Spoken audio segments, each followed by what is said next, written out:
കേസിൽ രണ്ട് സൈഡിലേക്ക് റിസീഡിങ് ആയിട്ടാണ്. ഈ സൈഡിലാണെങ്കിൽ കുറച്ച് കൂടുതലുണ്ട്, ഈ സൈഡിൽ റിസീഡിങ് ആണ്. സോ GFC ഏകദേശം ചെയ്ത് കഴിഞ്ഞാൽ നമുക്ക് ഈ ഒരു ഭാഗമൊക്കെ കവറപ്പ് ചെയ്ത് ചെയ്യാൻ പറ്റും. പിന്നെ ബാക്ക് സൈഡിലൊക്കെ ഓൾമോസ്റ്റ് ഓക്കെയാണ്. ഒരു രണ്ട് സൈഡാണ് ഇപ്പോൾ കൂടുതൽ പ്രശ്നം, അല്ലാതെ ഹെയർ ഫോളും ഉണ്ട് ഏകദേശം. സോ നമുക്കൊരു 2-3 സെഷനൊക്കെ ചെയ്ത് കഴിഞ്ഞാൽ ഏകദേശം ഹെയർ ഫോൾ സ്റ്റോപ്പ് ആവുകയും ചെയ്യും, അല്ലെങ്കിൽ ഈ ഏരിയ കവറപ്പായിട്ട് കിട്ടും. ഡോക്ടർ ഇപ്പോൾ ഇതിൻ്റെ കണ്ടീഷൻ ഉണ്ട് ഏകദേശം ഒരു ഹെയർ ഫോളൊക്കെ കുറഞ്ഞൊരു കണ്ടീഷനല്ലേ, ഫോളിങ് വളരെ കുറഞ്ഞിട്ടില്ലേ?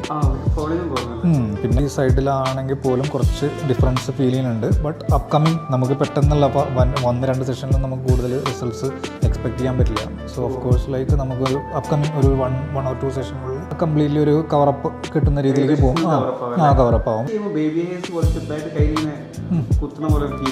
അത് അൾട്ടിമേറ്റ്ലി അത് ഗ്രോത്ത് കംപ്ലീറ്റ് ആയി വന്നു കഴിഞ്ഞാലാണ് നമ്മൾക്ക് ഈ ഒരു കവറേജും കിട്ടുള്ളൂ.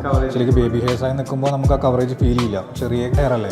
അപ്പോൾ വന്ന് ഒരു ടോട്ടൽ നല്ല അത്യാവശ്യം ഗ്രോത്ത് ആയി കഴിഞ്ഞാൽ മാത്രമേ അതൊരു ഈ ഒരു ഹെയറിൻ്റെ അതേ ലെങ്ത് വന്നാലാണ് കവറേജ് മനസ്സിലാവുള്ളൂ. കവർ ചെയ്ത് കിട്ടണം. അത് നമുക്ക് അപ്കമിങ് സ്റ്റേജസിലേക്ക് നമുക്ക് എന്തായാലും ഒരു 2 സെഷനും കൂടി ചെയ്തിട്ട് നോക്കിയതിന് ശേഷം ഫർദറായിട്ട് സെഷൻസ് എന്തെങ്കിലും വേണോ എന്നുള്ളത് കൂടി നോക്കാം നമുക്ക്. Neoderma Hair Transplant and Skincare Clinic. Make your dream a reality. A Gulf Brothers Group of Company.